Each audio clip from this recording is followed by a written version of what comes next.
Hello, everybody, and welcome back to another great edition of my Grue Rume Show. For the Grue Rume Show today, I got a very awesome guest, and he's the director of Strange Films Studio.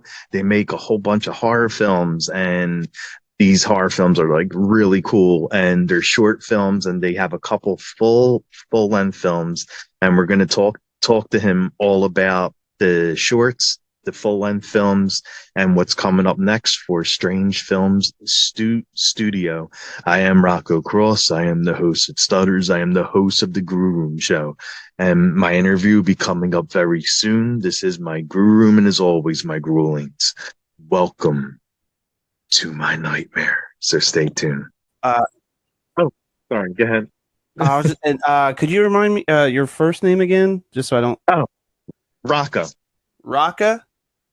No, Rocco. Oh, Rocco. Rocco. Okay, that's cool, man. I Yeah, like that, man. That's fun. Right on. definitely. So yeah, thank you so much for coming on the show. Like I really appreciate it. As anyone who could talk horror is someone I like chatting with. Hey, man, it's one of the best communities to be in. You know, horror. It's one of the most respected, like carefree, like everyone loves each other, you know, like for the most part, of course, but like, you know, horror is just one of those things where people bond over very easily, they geek out over, sharing a passion that, you know, it ranges from such a spectrum that, you know, you're always constantly finding new ways to Yeah, deliver it, you know, and I'm still like finding things and I'm like, whoa, that's a movie, you know, or that's yeah, right, awesome. right. And I'm still trying to find, you know, go back and revisit stuff or watch things for the first time that are cult classics, you know, like I'm still just, you know, and it's a great community to be in. I love talking about it. And you're right about that. There's so many different areas in the horror world. Like it's impossible to watch like every horror movie because Yeah. you got so many different horror films and under different genres, and it's so much horror. Yeah. And talking or speaking from someone who really didn't start watching horror movies until he was like 18, 19, 20 years old. So like I, you know, I'm 33 now, so like I've slowly over the years was like diving into that genre, and it Mhm. wasn't until I started making horror movies and I was like really in love with horror, and I was like, you know, now it's like the last 8, 9 years I've actually started watching horror movies that were probably I should have watched a long time ago, you know. So and just, you know, the appreciation of the genre itself, and of course, like I mean, there's just movies that are being like groundbreaking now, just coming out left and right, like bangers after Oh, bangers, no. and then you know, digging back into the past and anything from the 60s, 70s, 80s, of course, are just all cult classic stuff. I mean, you really just it is like it's impossible to narrow down to one Oh, specific yeah. thing. You know, it's just like, and that's what I love about horror. People watching it because you got the people who love just campy horror, you know, just nothing but cheesy flicks. You know, you got the ones who love the artsy stuff. You know, Uh-huh. so it's all cool, man. What are some of your like all-time favorite like horror films since you've been like watching them now? Yeah, you know, I really, of course, like I kind of fell in love with the genre with through like John Carpenter, the original Halloween, of course. So like anything he does, and like Wes Craven, the OGs of horror, you know, anything like in Definitely. that era. I fell in love with like Robert Eggers recently, you know, and Ari Aster, you know, and their style and Mhm. portrayal of horror. I mean, sometimes, you know, like The Witch is still one of the most disturbing movies I've ever seen in my life. Like, Right, it's taken right. me, I've only seen it once, and I'm still trying to work the courage to watch it again. Like, I'm Oh like, my God, yeah, really? yeah, it's just I don't know why it just got under my skin so bad, you know. So It's one of those films, yeah. yeah, and you know, I just watched I saw Nosferatu in theaters and stuff, and then like, and that's a beautifully, I mean, amazingly portrayal of that movie. Oh, of Um course. and it's just like, you know, he does such a great style of like creating a cinematic experience as well, you know. But I'm trying to find like, random cult classics, and I find recently, like the last couple of Halloween seasons, I've been wanting to go back and try to find earlier movies that like came out that maybe no one had ever heard of. So like Okay. I watched Society for the first time last year. Oh my God, that's such a crazy movie. Whoa, dude. It was like, it blew my mind. It was just like, it is crazy. And it's like, Yeah, it's just so fun and yeah, like kind of like a, huh? Like throughout most of I the know. movie. Yeah. And, I watched something called like The Stuff, Stuff. yeah, Yes, yeah. yes, That was a wacky movie yes. too, I'm trying to find like really interesting, movies that, again, like maybe I didn't know was on that in that time frame that was coming out, because they Mhm. were even maybe more independent than the mainstream horror that was coming out. So yeah, I'm finding a lot of fun still discovering horror movies, of Okay. course. Well, there's two horror films that I absolutely love. I don't know if you saw them. One is like a low budget version of the Evil Dead. It's called Demon Wind. I don't know if you ever heard of I've that never one. heard of it. No. It's like a low budget like Evil Dead film, but Okay. it's for some reason I absolutely love that movie. Like I can watch Yeah. it over and over. And Night of the Demons, like that's one of my all-time favorite I've ones. been wanting to watch that one. See, I haven't seen that, and I know of Mhm. it. It's just like a lot of those titles, like I know of, but I haven't watched it yet. And I'm like, Yeah. I'm always like, when's the right time, or when am I going to watch it? But yeah, Night of the Demons, I've always heard really fun things about. But the other Oh, one, I you said love called that movie. Demon Wind. You said that was the other one. Demon Win. Yeah. Okay, I put that on my list, my radar. Definitely, definitely. And so like what drew you to this world of horror? Like what did like I know you said how much fun like the fans are. Like what drew you to that world? Well, I have a weird relationship with it just because, like I said, I didn't start watching them until I was older. But, ever since I was a kid, it was kind of always around, right? Like my mom, she tells me the story all the time.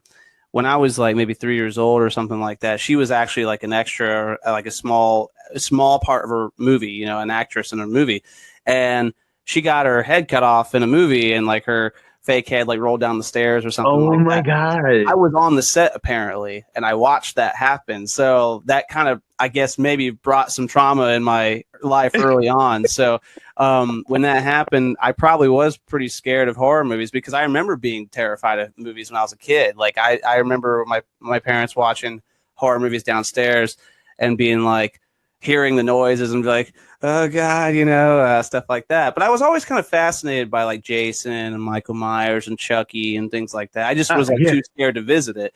So as I got older, though, kind of dabble in some of those early franchises because those were more fun and appealing, I guess, easier to watch. And then what really drew me in, I think, though, was when I got old enough to kind of start getting recommendations from or watching with my mom a lot, Mhm. or my dad Frank Aguilar, he works with me on Strange Films now. Yeah. He would send me horror movies and tell me about horror movies, and I started watching them. And as I got older, I was like, oh, this is it's fun being scared. It's like Right. it's fun Right. being scared. Like I remember Paranormal Activity being one of the very first horror movies I saw in theaters because that was like, I remember that being such a, is this a real movie? Like, is this real? Because they Mhm. marketed it like Mhm. that. And I remember being like super scared, but the thrill of it was really enticing. It was like Oh yeah. so interesting to kind of get that rush. And I was like, okay, it's fun to do this. It's also fun to view it with friends and things like that. Definitely. So that started kind of happening in high school, going into college and things. And then so in college, though, uh, definitely living on my own and being around people who know horror than I do. I'm just getting left and right recommendations. I'm like, okay, let's just start watching, and that's when it really started becoming exciting and fun, and being like, oh, okay, like this is just like a cool. it's a cool like little niche of movies. You know, I've Mhm. never like got to experience this when I was a kid. So that's kind of what drew me into slowly into the horror genre. And then of course, Okay. you know, as I got older or as and throughout college, I studied filmmaking and things like that. So that a lot of horror influences were coming in through Nice. those, you know, teachings as well. And, you know, I start really understanding that making a movie in general, and then of course pairing it with the horror genre is like something special. So it's Oh, just like it you're is. like, wow, well, I want to try. You know, that's kind of how that kind of happens, you know. And now being in the genre itself is like you have to embrace yourself with everything you can with it, soak it up because everything is like a learning experience to me. You know, I'm like I love to watch movies just to learn maybe even of course I watch it for fun, but like I still kind of take like a little something out of it for knowledge, whether it's Mhm. a filmmaking technique or an editing technique or story technique, acting, anything, you know. So it's fun to see.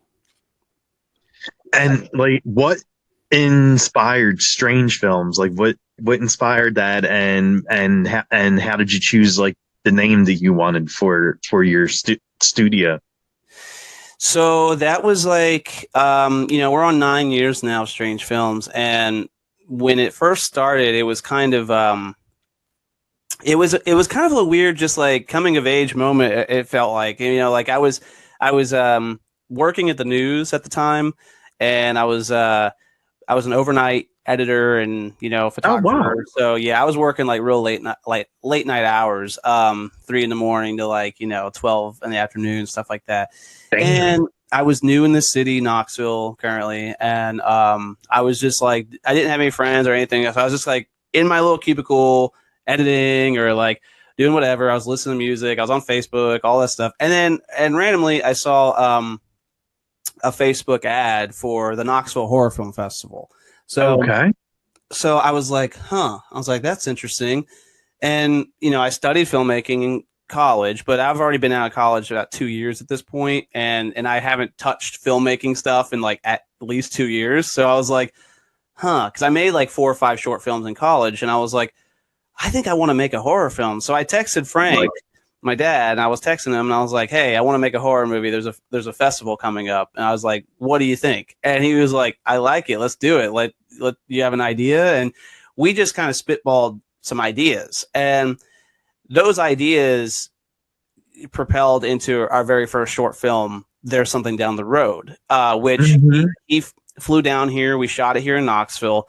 The name Strange Films came from really it came from the stem of the character that we introduced in that movie called the Stranger, and we just call him the Stranger because he's weird, he's supernatural, you don't know who he is, you know, and he kind of goes off in the distance at the end and you're like, well, is he going to come back, like who is this guy? Right. And you know, when I was editing the movie and you know before I submitted it I was like, oh well, we need like a production name or something like that, you know. And I was like, and the Stranger was like I thought was a cool character name. I was like, what about Strange Films? And you There know, and you there it go. is, and that's how we did it. We just I you know named it that, put the movie together, it got into the festival, and then I asked a buddy of mine through a mutual connection. He's actually based up in New Jersey, Tim Cervero.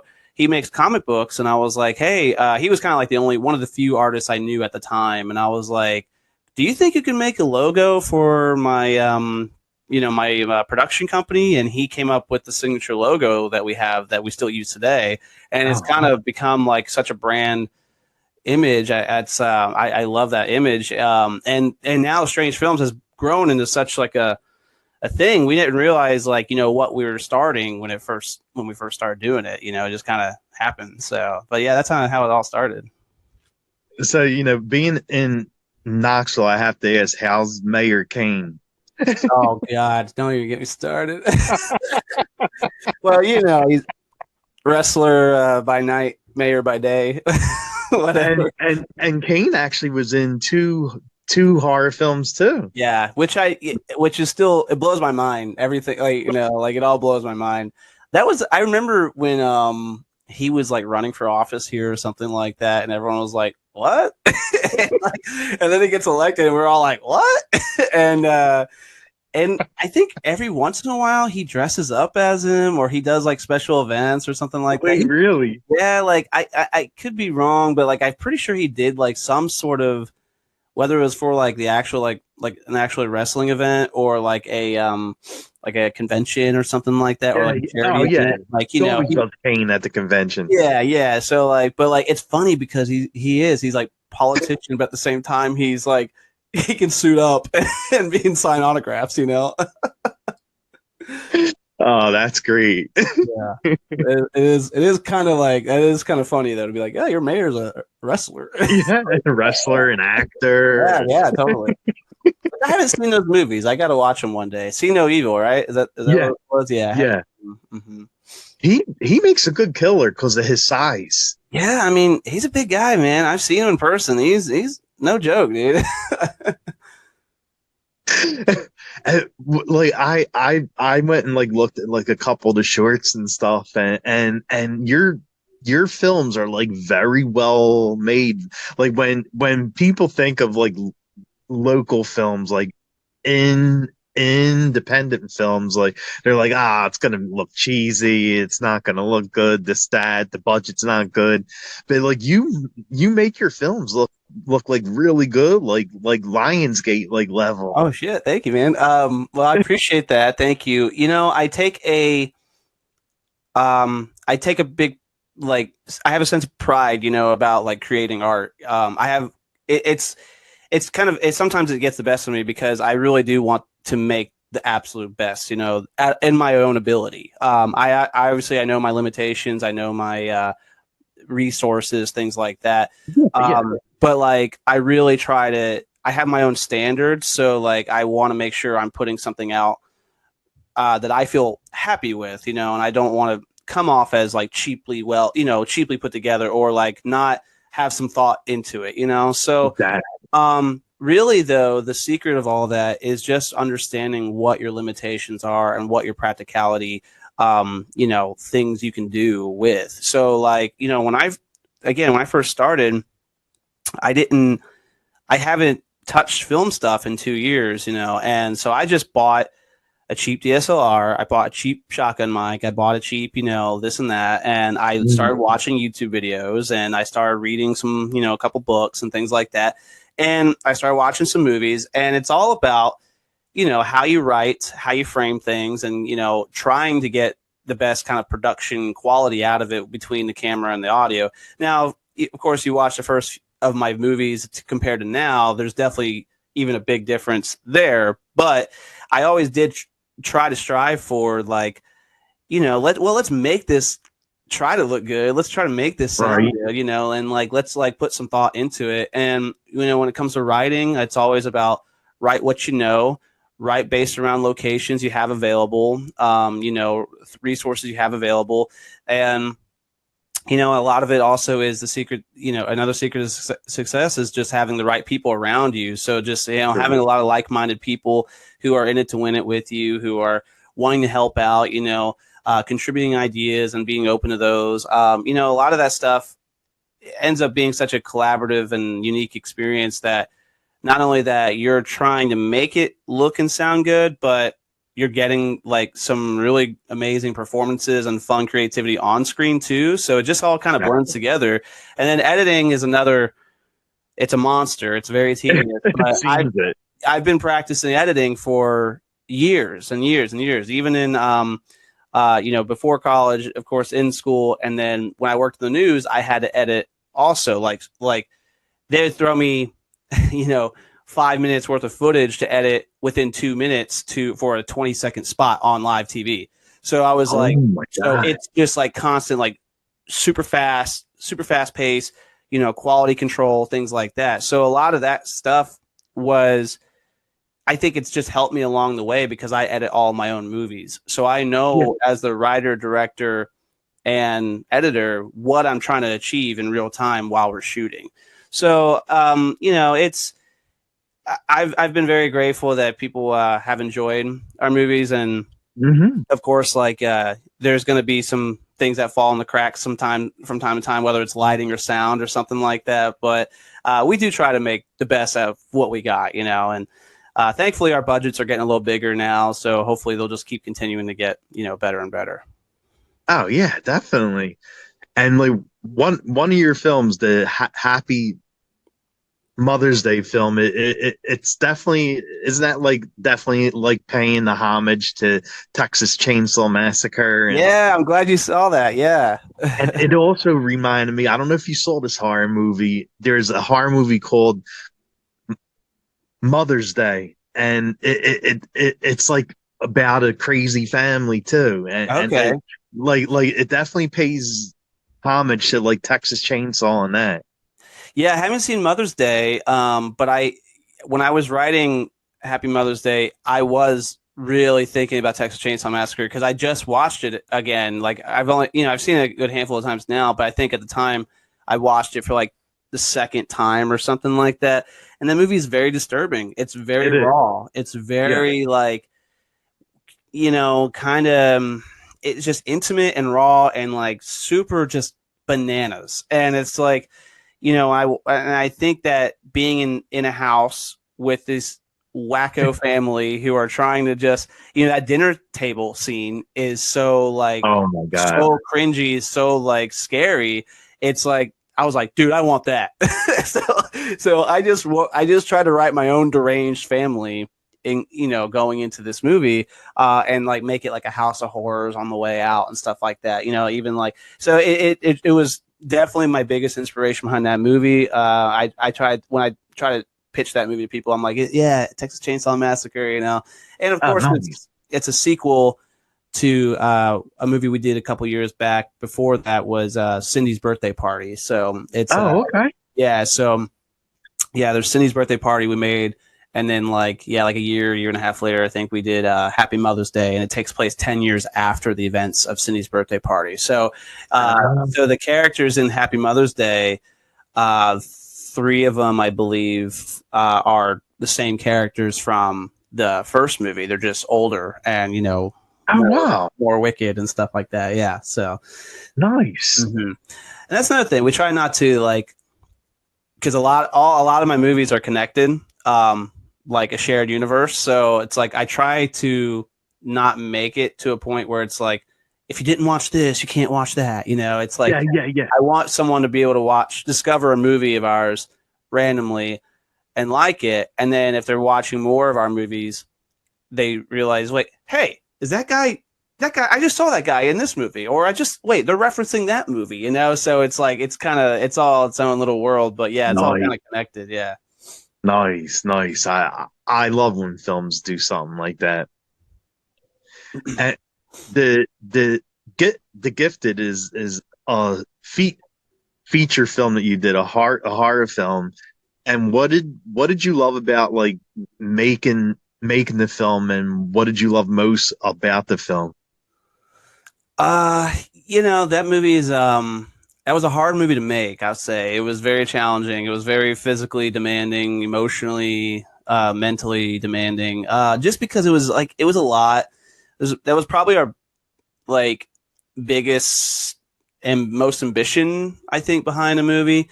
But we shot the whole thing in 4 days. So Oh it's my like, God, really? yeah, I know. I tell people that, I'm like, what? Well, yeah, because you wouldn't think it, but we shot the whole thing in 4 days. 2 days here, Wow. 2 days here in Knoxville, and then 2 days up in Philly, New Jersey, and Yeah. but the 2 days apart on those separate shoots were, I think it was like 3 months apart. So like we shot in May, and I think we came up in like September. So, it was like 2 months of intense shooting, or 2 days of intense shooting here in Knoxville. Take a few months break, and then 2 really intense days up in Jersey, and Damn.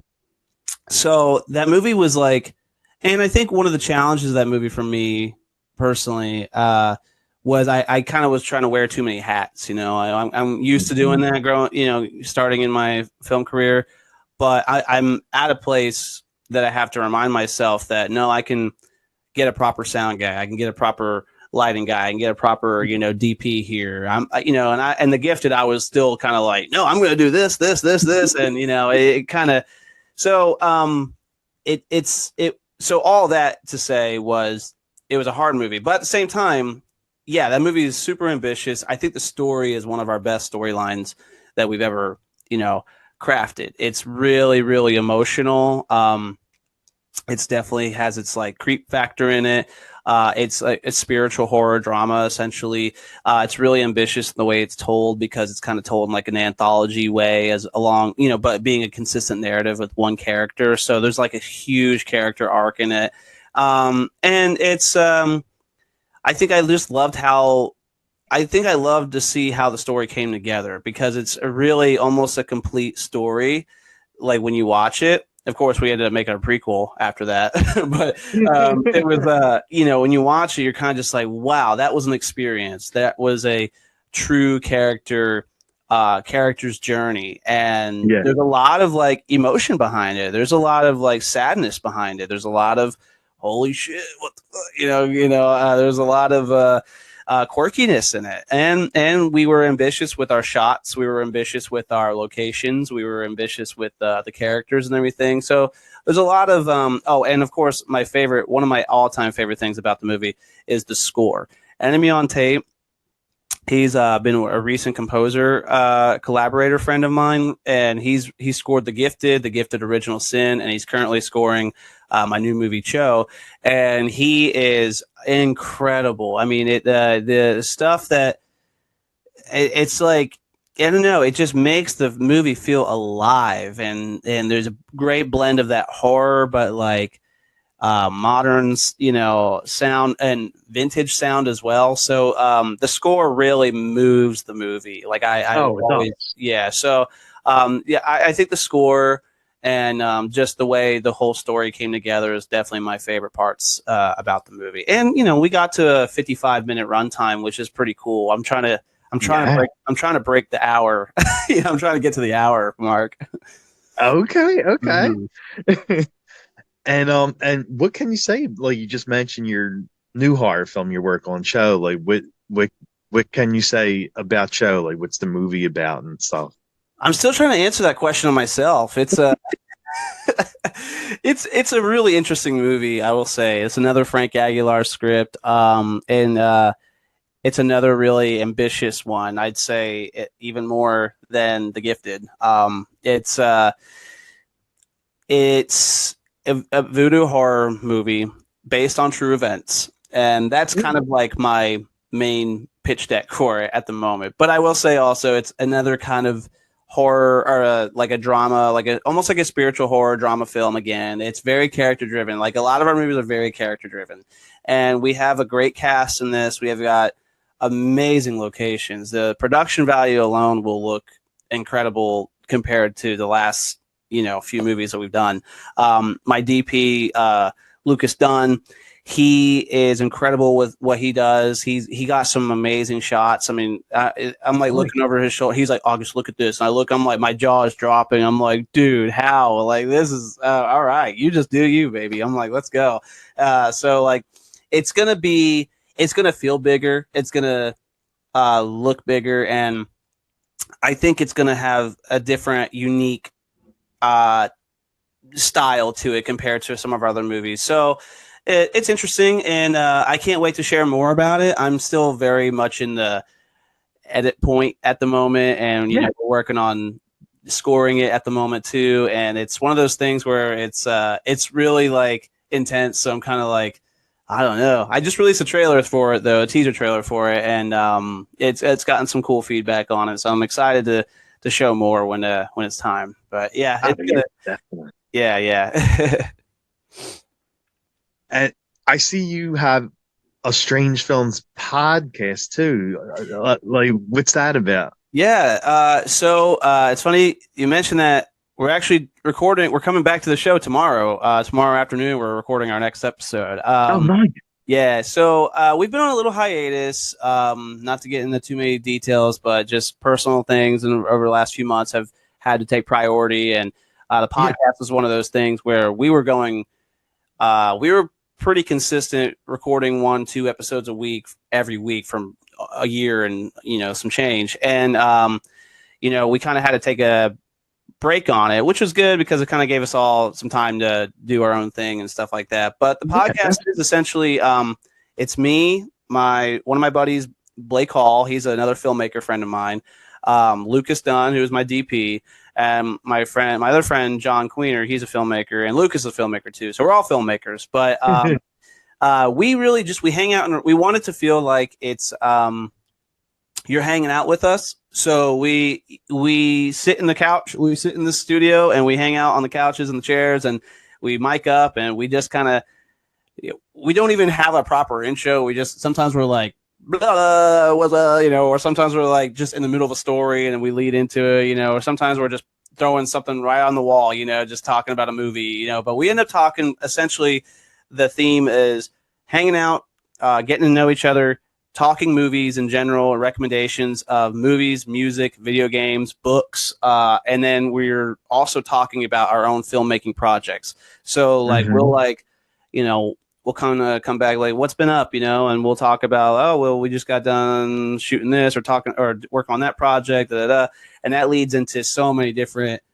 The show goes anywhere. It goes anywhere, and I don't even care where it goes because we're just all laughing and having a good time, and there's really no structure to it. It's so random, but also consistent, and it's like it's been a lot of fun. The show started though with me wanting to just do a podcast. I did it like I think 2.5 or 3 years ago. I started my own. I started a podcast with my buddy John, and we had about 45 episode run, and it was called "It Would Be Nice." It was just me and him complaining about everything and talking life. But then I really liked doing it. So I was like, well, I wanted to start a podcast for Strange Films because that's just the natural thing. The next step for Strange Films. I think we need to have Strange Films was always intended to be like a multimedia experience. So whether you're getting movies or music or artwork, you can listen to a podcast. So I started the Strange Films podcast. The first like 45, 50 episodes was me interviewing other filmmakers, kind of like what you're doing. So I interviewed filmmakers, actors, musicians, some artists. I interviewed like a magician. I think I interviewed all kinds of random people, sprinkled in random people. I would do live events. I held a live audience event for the podcast once, and we would do coverage at like a convention, just random stuff. So it was a lot of that, and then I think I kind of got burnt out on interviewing so intensely because I was like doing it where my schedule's always so tight. In my personal life, I was like cramming 1, 2, 3, maybe even 4 interviews a week just to have them backlogged so I can, publish every week.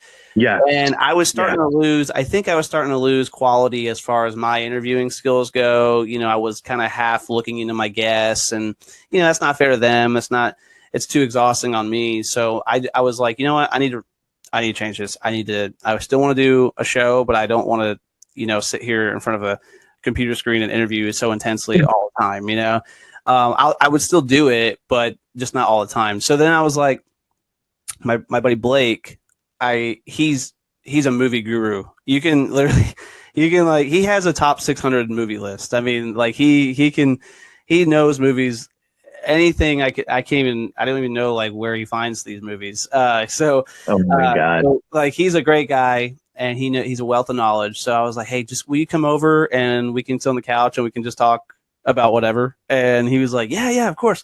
And we did that. And then we started doing that. And then slowly Lucas came in, and then slowly John came in. And then all the 4 of us were a show. And it was just like, wow, this is it. This is the magic we've been missing. All 4 of us together are, because we're all like best friends. So it flows naturally. We can all like rip off each other, even if since there's 4 of us, if one of us drops out, can't make it, 3 is still really great, Exactly. So but I was just at a convention a couple weeks ago, and I had like 4 or 5 people ask me about the show, and I'm like, I know, I gotta get it back. So we're recording tomorrow, so I'm excited to get back on it, and I'm just glad we had some listeners, and hopefully we can get some more coming our way. But it's fun. Y'all hang out with us. Strange Films Podcast. And you also sell merch, and of course your films, and like where what's the page or site like that fans could buy like the merch and the films and everything? Yeah. So I simplified everything kind of like a one-stop shop. If you go to strangefilmstudios.com, the landing page is literally all of our films right there. You can watch almost all of our films on YouTube, like right now. You can go on there and, we're on Amazon, we're on Tubi, we have physical media. But if you don't want to pay for it, I'd rather you just watch it. Go on YouTube, subscribe, and watch it. So it's right there. But of course, I love physical media, and I know there's a lot of people who love collecting physical media. Hmm. So that was always my intention. Let's make our movies and put them on DVDs and Blu-rays. So if you go to strangefilmstudios.com, there's a merch tab, and that merch tab will take you to our shop where you can buy the Blu-rays, DVDs. There's another tab that will go to our store where you can buy our T-shirts, our hats, our sweaters, hoodies, all that good stuff. And I think there's another tab for something else. I might have to look at it again. But yeah, pretty much all the stuff that I have readily available, you can purchase is right there. And I'm grateful for anyone who likes to, pick up our stuff. We have an ongoing trend that we like to do. When someone orders a shirt from us, we blast them on our social pages and say Oh, thank you. really? Yeah, so we love promoting the people who support us, and we always appreciate it. We call everyone our Strange Films family who supports us and wants to represent us or be a part of our movies or anything like that too. Ah, that's awesome. And when you aren't like filming and doing stuff like that, like what do you like doing during your free time if you have any free time in between films and podcasting?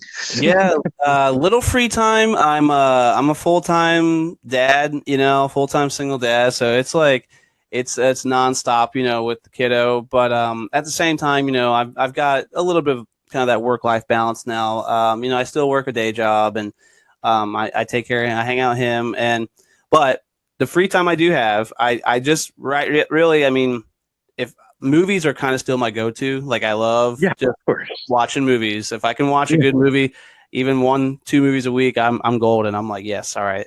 I'm really trying to get into retro gaming right now. Oh, wow. I'm replaying Legend of Zelda: Ocarina of Time. That's my all-time favorite game, and eventually, I'd love to be able to start streaming. Not to think that I'm gonna like get like a ton of followers on that, but just because I want to be able to create content still, and I'm like, well, if I can play video games and make some content out of that too. I think that'd be fun. So I want to get into like streaming at some point. Um, and I just try to live life, man. I try to enjoy life. I love music, so I'm just trying to always discover new music or go see shows if I can, support local music, Yeah. support local filmmakers. I'm trying to help out on other sets when I can, dabbling in a little bit of acting here and there. All Um, right. I love the outdoors here in Knoxville, so I love to go on a good hike, if I get time with, my girlfriend, or we get time with my friends and we can go out and just enjoy the day somewhere, that's just what it's about, man. I'm just trying to, appreciate what I've got here in life, and celebrate it and enjoy the moment and have fun, doing it. And I like being home too. So when I'm home, I'm like, well, can I watch a good movie tonight? Start a new good show, cook a nice meal.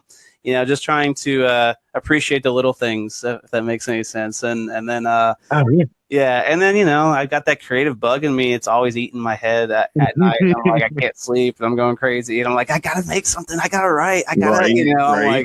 like, so that will never go away. I know it won't. So I'm just, so when it's off or when it's distracted by life, I'm like, all right, well, appreciate the moment here, appreciate the life, appreciate the little things you can, and then because that artist is never going away, you can always go back to him. You got to feed the beast, though. You have to feed the You beast. do. You If you do, don't, yeah. I've been there. You don't feed the beast. I spiral. I'm like, get out of my way. I hate everything. Like I am a menace if I feel like I can't create. Oh, oh, trust me. I know, yeah. So what would be your go-to karaoke song if you were gonna do one? Oh, that's a great question. Oh man. I don't know, man, because here's the thing. I've done I've done karaoke a good handful of times, and I've butchered every single one I've done. I've tried my best. I always think this is the karaoke song, and it's not. You know, I can't keep up, or I'm horrible out of tune, or anything like that. Um, I think I think now I think I can nail the tequila song. It's like dun, dun, dun, Oh dun. yeah, I know, right? I just stand there awkwardly for 2 minutes and then go tequila. If I mess that one up, then I need to stop. I've actually done that song, but I was actually heavily drunk with tequila, and I decided to do the song, No. and since I was heavily drunk, like I couldn't even like sing tequila. Whoa, what? Yeah, dude. It's just it's a fun thing. I will only karaoke when I'm with the right people and the right energy is there. And I'm like, all right, I'll find something. I'll find a Yeah, fun. I think it's one of those weird back of my mind things. Like if I can keep notes of good karaoke songs, though, that way when the opportunity does arise, I want to be able to like that's it. That's the one I'm going for. I'm gonna nail it this time. So definitely. I think the last time I did karaoke was actually with Ginger Lynn Allen and our co actress Jennifer Pearl. We were all drinking. We were at the bar. This was the night before we started filming The Gifted, and we were just kind Uh-huh. of getting to know each other, hanging out, celebrating, and whatnot. And it was karaoke night, and we all signed up for "What's Up" by Four Non Blondes, and Yes, yeah, yes, and it was a fun song to sing, especially having my female companions up there, to help me sing it. But I watched the video back later, and I was like, "Oh God, it sounds awful." I was like, "It sounds awful." I thought we were actually doing pretty good, but no. So, but yeah, karaoke's a good time. I'm always, it is. It is. It's fun. yeah. If I'm in the right moment, right people, loosey goosey, I'm like, let's go, let's do it. Yeah, of course. And you might be able to get Mayor Kane in one of your horror movies. You never know. Yeah, you never know. I don't know. I'm sure that'd be a price to pay. But yeah, no, I think I'm sure he's because Knoxville has a really big horror community here. Between the festival and there's tons of filmmakers in this area. I'm sure at some point he has been approached Probably. I would like to know if he would be interested though in general, just out of curiosity to see if he was like Right? if he has like oh yeah, well, for X amount of money or for this, but maybe the politician stuff is would interferes him from doing stuff like that. I'm not sure, but Yeah. I would be curious to see if he would do anything. I mean, he probably can't have like a main role because he has to run the office, but like him like with a cameo, and then you say a cameo by Yeah. WWE superstar Kane, like that uh, would definitely draw. I'd love to just see him pop up in a frame slowly in the background, throw someone across the room, and that's it. Yeah, because I actually interviewed him on my show. Not Oh, did you? yeah, it was only about a couple months ago, Oh, and wow. I actually went through the mayor's office. I never thought I would Whoa. hear. Because I know if I went through the WWE, I'll never hear from them because going through like you never hear back from them like only if you're someone big. And I was like, let me reach out to the mayor's office. And again, I didn't think I would ever hear back. And about a month went by and I didn't hear anything back. And I was like, yeah, I said Kane or his people at the mayor's office probably looked at it and threw it in the trash. And then I get an email from the office of Mayor Glenn Jacobs. And it says, we talked to Mayor Jacobs and he's interested in doing your show. Let's set up a time and date. I was like, oh my God, I'm going to be talking to Kane. And Wow. basically, the whole interview was me asking him about horror, like, Okay. and he it was like a 15-minute interview with him, and he talked about like all his favorite horror films, about the See No Evil. Like he talked about them. He talked a little bit about the WWE, and then that was it. And it was fun. It was a lot Wow, of that's fun. cool. Yeah, Oh man. Hey, yeah, you never know. You shoot your shot, and you never exactly. know. That is something I, excuse me, have to remind myself on certain things. And talking to people, it's like, well, you just never know. If you don't You never try, know. Exactly. it's so. But that's really really cool. I'm surprised he came on to just to do like a horror show or something like that. You'd think like maybe that wouldn't be like one of his not that he's not interested, but like one of his top interests, or like being I like, yeah, know. I don't know, like maybe like a major news network could be like, hey, I'm doing an entertainment segment, but like, I don't know. That's really cool. It's on your YouTube channel, all Yeah, right, yeah. It's yeah. on. It's on the this in my my Instagram, because like Okay, all of my reels, all of my interviews are on the reel. Like okay, cool. and it's like the full ones too. It's Oh, like nice. Okay, every interview from the very first one I did up until now is on the amazing. Instagram page. Amazing. Yeah. Okay, yeah, I'll have to go back there and check it out, man. That's really cool. Yeah, you never know. Maybe I should shoot an email. Hey, you think about Yeah, maybe because you cameo and never strange know. films? Well, when I saw that email come up, the office of Mayor Glenn Jacobs, I'm like, here it is. They're gonna say Yeah, no, and yeah. and it's like Mayor Jacobs approved the inter. Uh Like, yeah. Yeah. Oh, that's great. huh. And I guess the last thing I'll ask you basically is there anything coming up you want to plug? Yeah, so yeah, Cho definitely be looking out on that. We're gonna have a poster coming out soon, and the next trailer, release date, all that, premiere party, all that good stuff coming up this year.